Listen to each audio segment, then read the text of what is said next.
I just got the live stream. I think we're live. It looks like we're live. Yeah, that's it. Hello and welcome. This is Fearless Flight Live, our weekly live show, and this is the crew edition. And we have an international event happening here. I myself am over here in Europe, in Austria. Wow. And we have with us tonight the lovely flight attendant Diane. Hi, Diane. Hi, everybody. Hi, Dieter. Hi, Eric.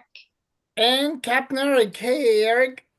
Hi guys, and Dieter, just to tell them what heroes work you're doing, why don't you, in case their Mickey Mouse watch doesn't work so well, why don't you tell them what time it is there right now? Yeah. One of the fun parts of international travel is definitely the addition of time zones. And in this particular case, I'm in the middle. So I'm actually not sure what that's in English, but I'm 6 hours ahead of Eastern time, 9 hours ahead of Pacific time, and that would make it a cool 3:34 a.m. here right now. Oh, you're dedicated. Thank you, Dieter.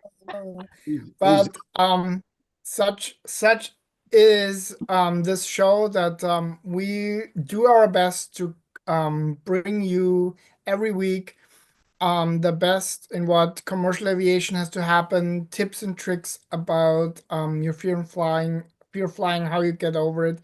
And we do actually have another service announcement to make, and I'm gonna let one of you make that about the next couple of shows. Go ahead and do that, Dan. Because of the holidays in the next 2 weeks, the shows, instead of being on Tuesday, are going to be moved a day early. And so the next show will be on December 23rd. And then the week after that, it will be on December 30th. So the 23rd and the 30th, so everybody can have their Christmas Eve and their New Year's Eve without us, because we'll be doing something else. We will be doing something else. And so they're both Mondays, right? We're just moving it a day ahead. Yes. Correct. Monday evening, same time, 6:30 p.m. Pacific, 9:30 Eastern time, or 3:30 a.m. Europe time. Austria. Oh, you so need to do this, honestly. Yeah. Before we get going, what's the weather I do like? want I gotta ask you, what's the weather like, real quick? How cold is it? actually we have a Chinook right now, which is the really super warm air. You know, those of you who have been in the Rockies in the Right. winter can Fishing. relate to that. It's extremely warm. There was actually snow when we arrived, and now it's all gone. So Oh, okay. up just in a higher elevation. So I'm hoping that just after Christmas we get a day or two of skiing in. Yeah. But I do want to quickly share my just travel experience. Traveled from Toronto via Frankfurt into the provincial capital here of Graz. Kind of small, medium small city, 360,000 people. And believe it or not, it went extremely smooth, except for in Frankfurt, where we had fog that was just on the verge of freezing. So if you guys paid attention, I think the last time we were on and we talked about Captain Eric ran you through the de-icing. So we had one of those. We got de-iced and then it got into a long queue. And it was unfortunately too much, so we had to get out of the queue again, get another round of personal hygiene, and then get back into the queue again. Yeah, so it happens, and it happens even without snow on the ground or anything like that. As per regulations, if certain conditions, occur, then the de-icing will happen. So but Wow. we made it. Well, great. Very good. All right, what's going on over in North America? Were there any aviation news while I was traveling, or everything pretty calm It, and it's been a very quiet week, really quiet, the kind you guys like. We kind of like it when we have free stuff to talk about, so we don't have to do any actual work. But it's been a very quiet week, and we thought, well, it's just the three of us. And I thought, I want to talk about something that I've never done on the show, and I have a Christmas aviation story to tell you guys whenever I go. And it's really kind of curious, and it was so interesting. I was collecting other ones, and I thought, no, I'm just going to stay with this one because it's kind of a heart warmer and knocks the ball over the center field fence. So whenever it's my turn to go, I'll tell you about this story. I think it should be your turn. All right. yes, Well, I think so so too. all right. So you're probably familiar. A lot of times I can talk to you guys with my brain tied behind my back about what we're doing, or just a few research deals to make sure I have my details straight. This thing I learned all about in the last 2 days, and it was so fun reading about it. I thought the Fearful Flyers have to hear this. Some of you may be familiar with the websites, FlightAware, Flight Tracker, and when they have and they'll show Santa on and Santa on the news that they're tracking them, and I'm like, man, where did that ever come from? And it's even a crazier thing than I could have made up. So it was, I just got a glance in and out of my notes. It was Christmas Eve in 1955. And the precursor to NORAD, which we'll talk about in a minute, the North American Aerospace Defense Command, the precursor to that was CONAD, the Continental North American Defense Command, but before they got bigger and moved into the mountain and became NORAD. But the same idea. And we had actually already had merger talks with our good friends, the Canadians, that maybe it would be a good idea to join us on this. And it's been actually the longest military project between the Canadians and the United States ever, and very successful with just a few squabbles of us telling the Canadians we got to build some stuff up there. And them say, and them, if they crabbed about a little bit, we'd say, well, nobody lives there anyway. We're not building where you actually live. And they go, okay, that's okay. Well, nevertheless, there was Christmas Eve, 1955, and a telephone rings in the operations and control headquarters. A telephone of a direct line in there that you really don't want to hear ringing. It's not relaxing. And the senior officer on duty snatched it up. A Air Force Colonel Harry Shoup, who was obviously a very smart guy, and we were in good hands with Harry. He could think on his feet. And on the other end of the phone was a little girl talking to him. And so he was doubly shocked, and he talked to her for a little bit and ascertained that she was not a communist little girl attempting to ferret out our defenses or see what our reaction might be. She was just a regular little girl, and she was concerned about Santa Claus and had wanted to talk to him and see how he was doing that night. Well, Colonel Shoup quickly recovered, and she was a gregarious little girl. He had excellent interrogation skills, and he may have been a father. And he was chatting with her, and he told her that they were actually watching Santa at that moment, and he was doing very well. And he personally guaranteed that everything was going to be fine because they had been looking at his flight path and they could see great detail, and there was not going to be a problem ahead.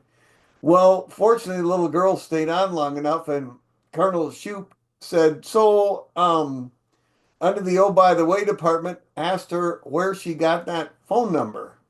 And the little girl said, oh, I got it out of an ad in the newspaper that said, would you like to talk to Santa? Here's how to do it. And it was a Sears Roebuck ad in the newspaper. For those who aren't old enough, that was the largest retailer in the United States until the early 80s, and the internet and a few other problems. But it was a Sears Roebuck ad advertising to kids, would you like to call Santa? And either the newspaper screwed it up or Sears screwed it up, but it was a direct line into the Missile Command and Control Center. So she said, "Oh, I got it out of the newspaper." Well, that's when Colonel Shoup's blood turned to ice, knowing that they were, in fact, about to get creamed and not by Soviet missiles. But he was a good fellow, and he rounded up all the other duty officers and technicians, and they rotated answering the phone for every little kid that called in, and they handled it, all of it, that first year in 1955. And they were in a place called the Air Force Base was interesting, INT, E-N-T. And I go, is that an abbreviation? Who names an Air Force Base ear, nose, and throat? But I looked it up, and Major General Int was actually a highly decorated guy, a couple of distinguished service crosses, and a bunch of other stuff, and a bunch of duty. And I thought, boy, he sounds like he's from out of state. But no, he's from Pennsylvania, which is sort of out of state if you live in Arizona. And so he was just an American guy with all kinds of honorable duties, and they named the base after him. So the guys handled all the calls that night, and that was the start of the tradition of the Air Force and NORAD handling the calls. The progression of the bases was they left Fort Int and went into Cheyenne Mountain, that you've probably all heard of, 2,000 feet underground in quite a protected area. The Command and Control Center moved into Cheyenne Mountain, and it has now moved out of Cheyenne Mountain and is a place called I knew it. Forget it. I'll think of it in a minute. I'll look at it when they're talking. But it's just a regular military installation on the north end of the Colorado Springs Airport, and the public can actually tour Cheyenne Mountain. But this turned out to be the greatest public liaison between the Air Force and the public with the Santa tracking stuff. Seeing what else that I left out, that they got all the calls. Yeah, NORAD was formed 3 years later in 1958, and that's when they went into the mountain. And NORAD now still does track Santa every year, and it's a giant public outreach program, and giant public outreach program, and NORAD feeds this. Obviously, the tracking ability and details have gotten much, much better over the decades. And NORAD feeds the Santa tracking information to these apps like FlightAware and Flight Tracker and the news, so everybody can report on where Santa is. And the name that I was drawing a blank on was, they've left the mountain and now they are in a place called Fort Peterson on the north end of the Colorado Springs Municipal Airport, actually. So Wow.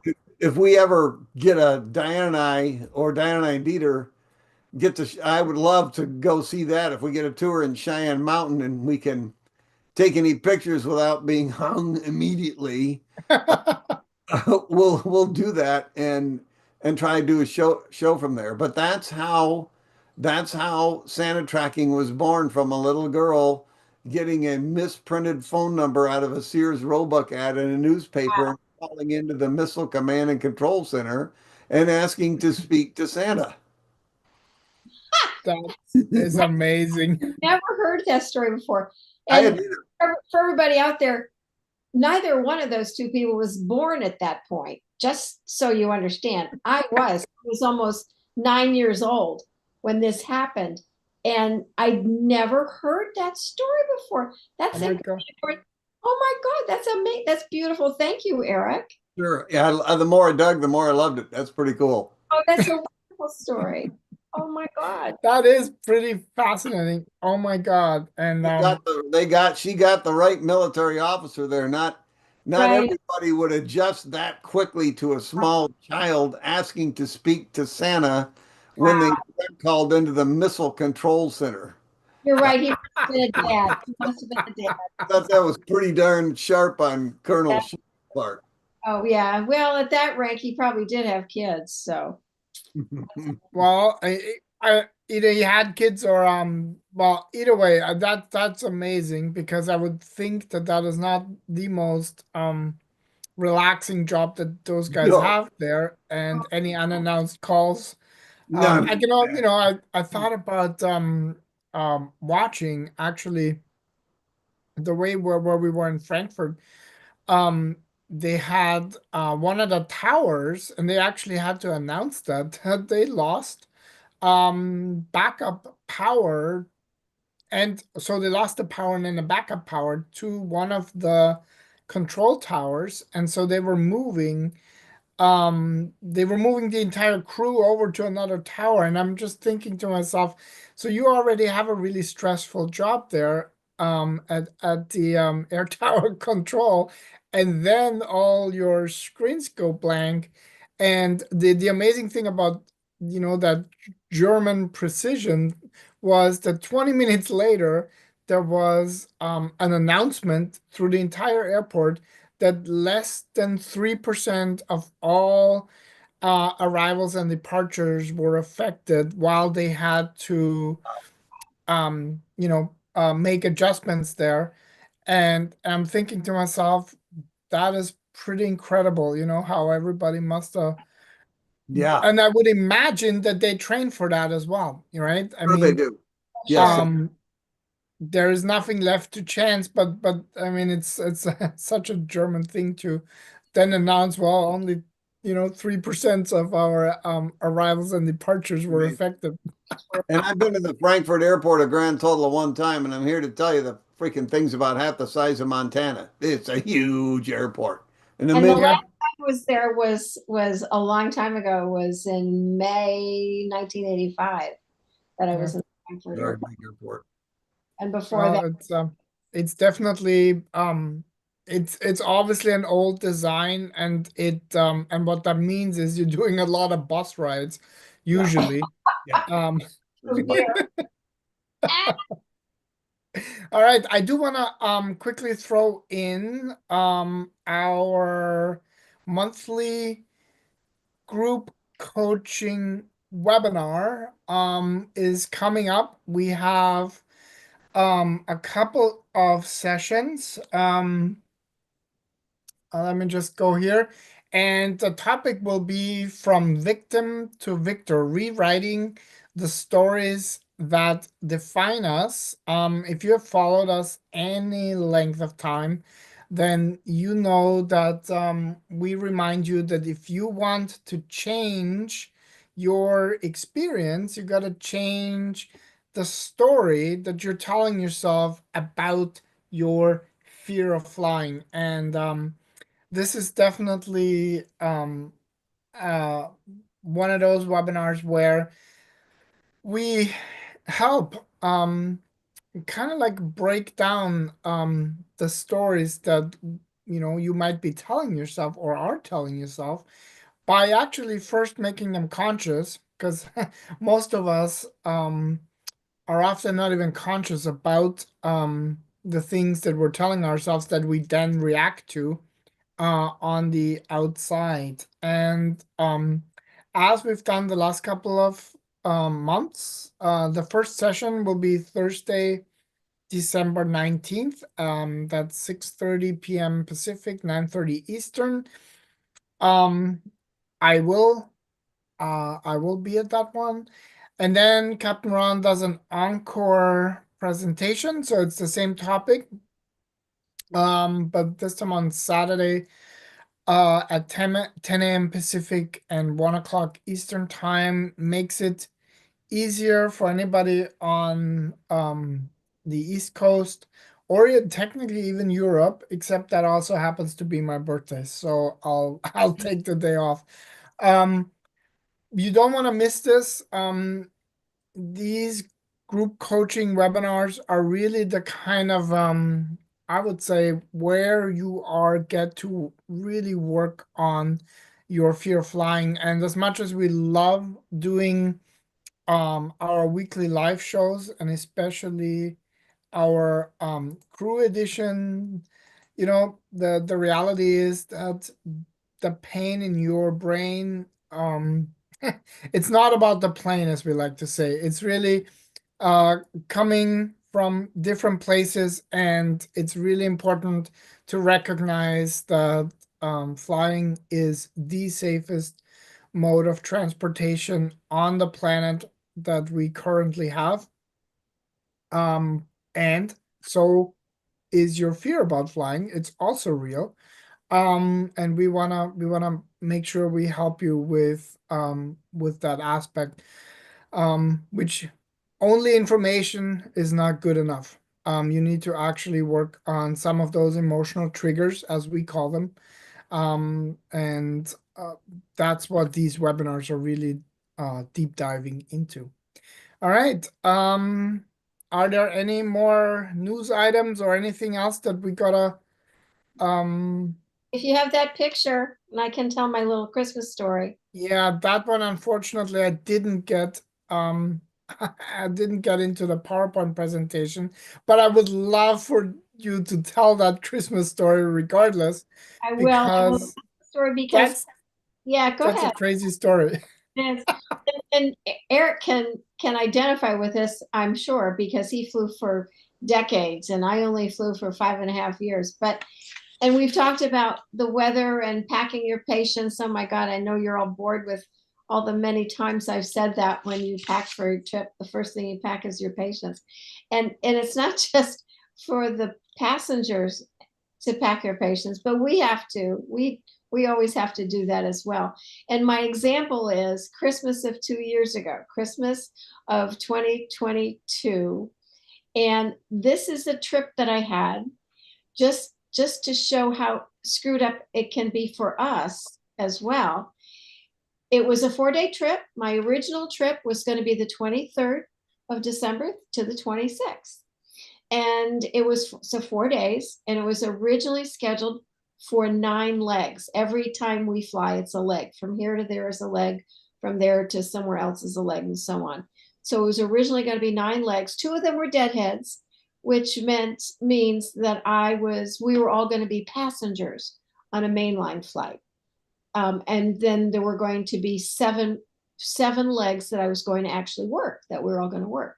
And the original schedule had us overnighting in Oklahoma City, and then Garden City, Kansas, and then Idaho Falls, just in case you think I'm going to Paris or London or something like that. No, I was in Oklahoma, Kansas, and Idaho.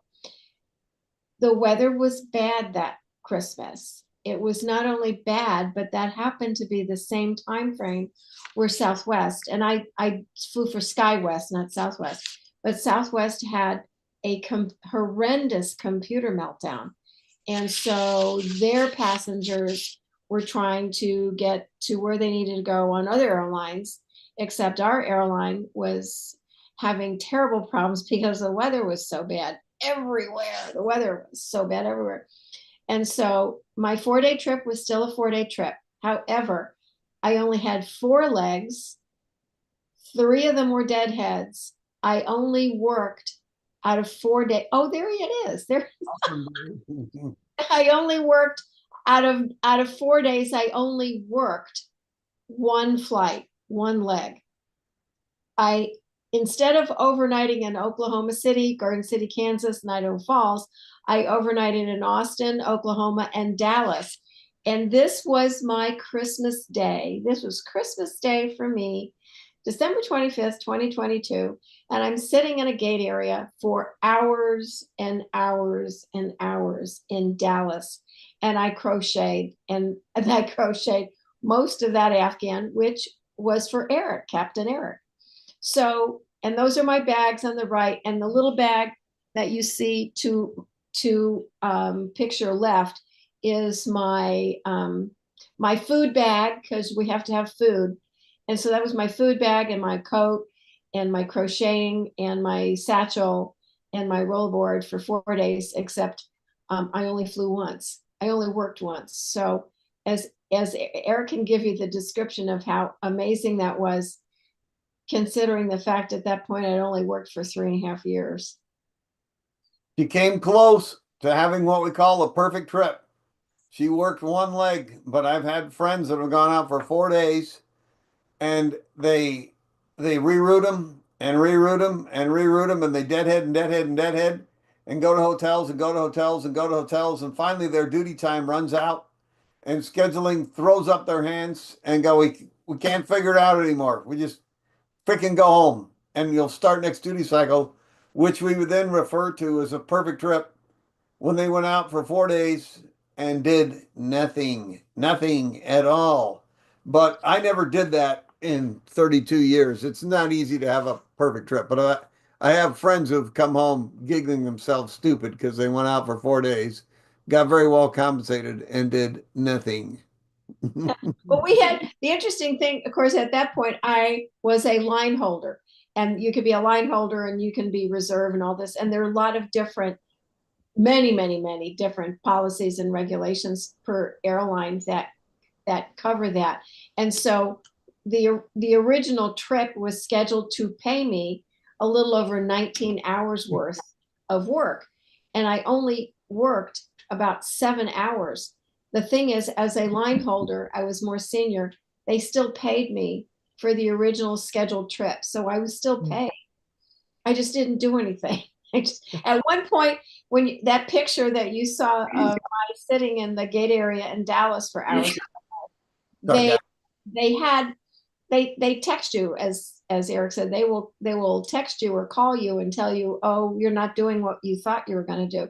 So we wound up, the other flight attendant and I wound up being told we had to get on a plane and go to, I think it was Alexandria, Louisiana. So we grabbed all our bags and we got on the plane and we sat on the plane. We didn't have any pilots. We just sat there for probably half an hour.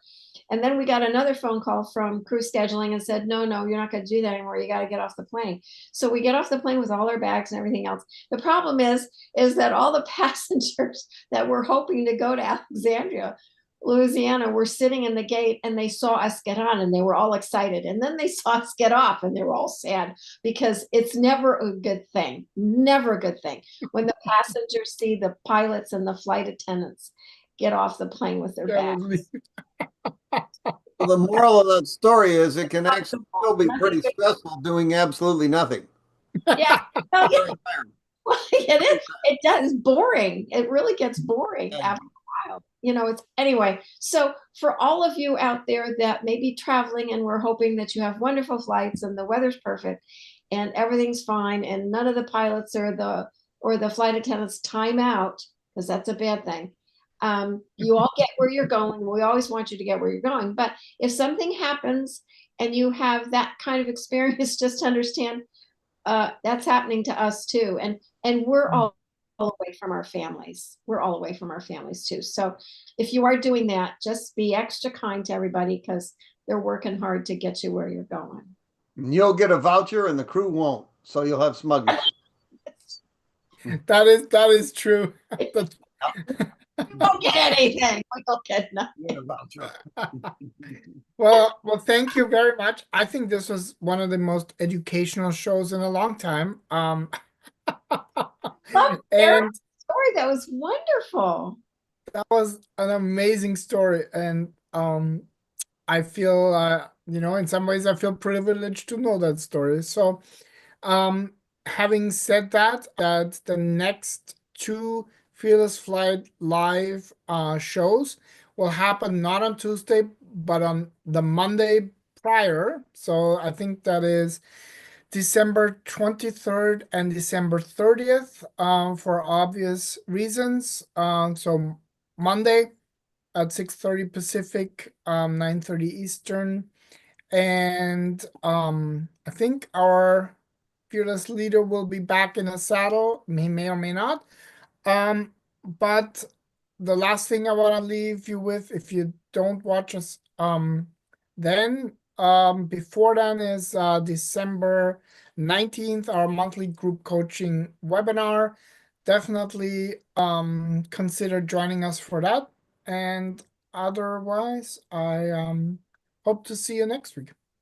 All right, Diane, thank you so much. Eric, thank you. have a great week, and I will see all of you guys next week. Same here. Same to you. I'll see you guys Thursday, Monday, and Monday. Dieter, tell everybody over at your place that I said to shut up until noon or later. Let you sleep. Later. I'll tell the president.